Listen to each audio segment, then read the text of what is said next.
আমার দাদা না পিতো বলে উঠাবো বালাগে বলে যাও একদম ধরি না ম্যাডাম আমার সেইটার বাগান কে আমরা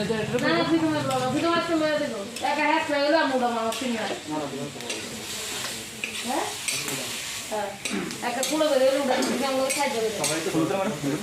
কোয়েশ্চেন করে ঠিক আছে আমাদের তো কইছি ঠিক আছে খুশি একটা সবাই মিলে হেল্প করে আমারে ভাই বলবো করবে না হ্যাঁ সবাই তো ধরছে পিতো দাদা তো শোনা না পিতো দাদা দৌড়লে করে দেবে বলে পেটটা মুড়া মুড়া আছে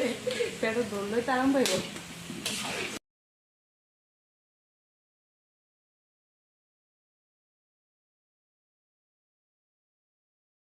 আমার দিবেন একবার খাওয়ানোর টেবিলে অর্ডার করে ওটা দুটো ম্যাডাম এটা মনে রেখে খাওয়ানোর কথা বলবেন আস্তে একটা ভাড়া তুলে লই আপনার লোকে দিয়ে লাগা তুমি যাই তবে